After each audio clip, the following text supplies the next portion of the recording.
Next Sunday, we begin Holy Week with the Liturgy of the Palms, Liturgy of the Passion. When we think back today to Ash Wednesday, the Temptation, the Transfiguration, the Gospels, the last three Sundays, including today, the woman at the well, the man born blind, Lazarus, as we call them.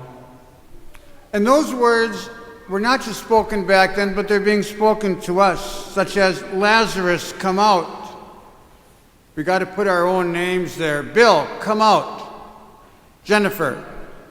And to all of us, untie these other people, set them free. Today I'm going to share a personal experience from 29 years ago in which I connect with these three Gospels. I want to read them again. It's chapter 4, chapter 9, chapter 11 in John. Let's start with Father McGarty, who in the mission talked with us about Father Henry Nouwen. I had first heard about Father Henry Nouwen in the late 1960s. Then I had heard him speak at a conference in the middle 1970s, then did a series of 3 homilies based on his book called With Open Hands. In the later 1970s, I remember driving down to Madison from La Crosse to hear him talk in the early 1980s. And from what I heard last week, week before last, I guess, a number of you have previously read his books, so that's good. Now, what's really important for me is that God worked powerfully through him to touch my life almost 29 years ago this summer. I was between priestly assignments. I'd also been accepted as one of 30 people to be part of a month-long conference at Pendle Hill, which is in Pennsylvania, near Philadelphia. And Father Henry Nouwen was the primary presenter and facilitator for that month. I asked and received permission from Bishop Frecking to have a month to participate, and he granted the request. I went to Pendle Hill feeling upset, put down, and angry from something that had happened a couple weeks earlier. I had tried to work these feelings through, but I wasn't getting there. So at this Pendle Hill conference, I talked about my feelings and the reasons for them publicly with that group and with Father Nouwen, because I really wanted to move on past that. And I was putting a lot of energy into blaming 2 people for my being upset and angry.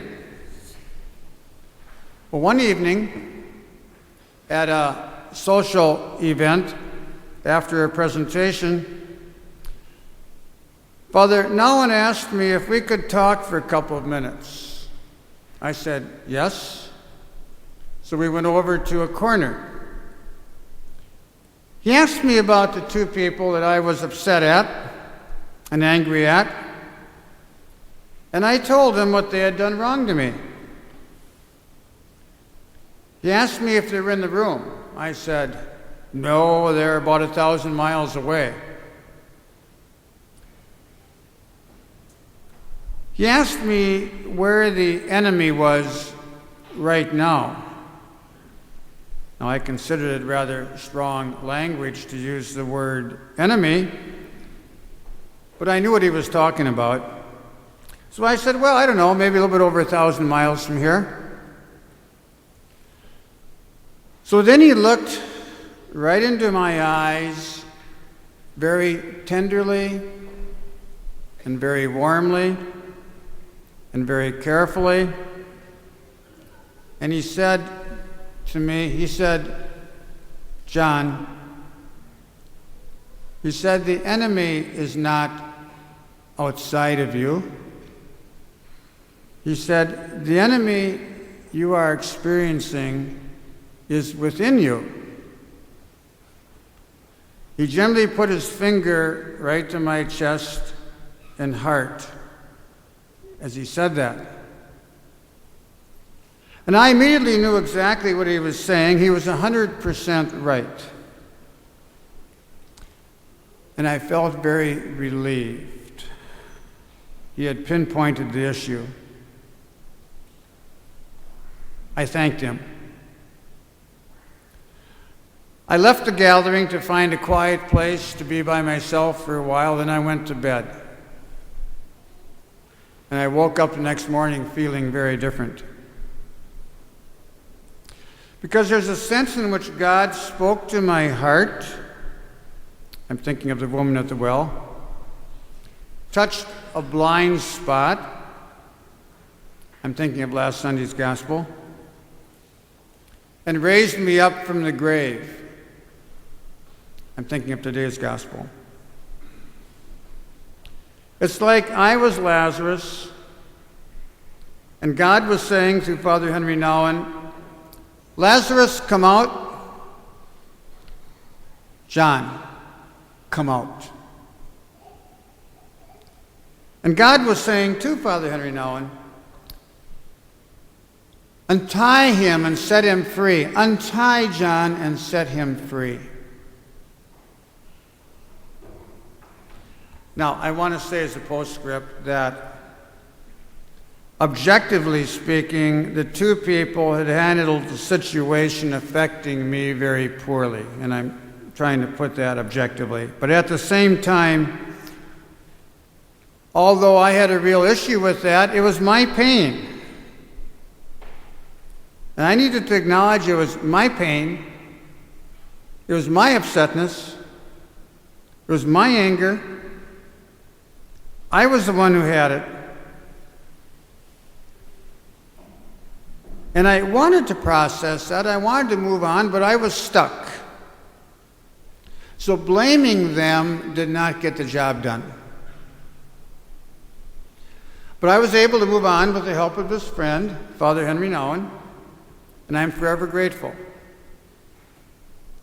And I've used this story with myself a number of times since, and with others. But I think it's the first time I've shared it with you since I came here. I may be wrong about that. Amen. God bless.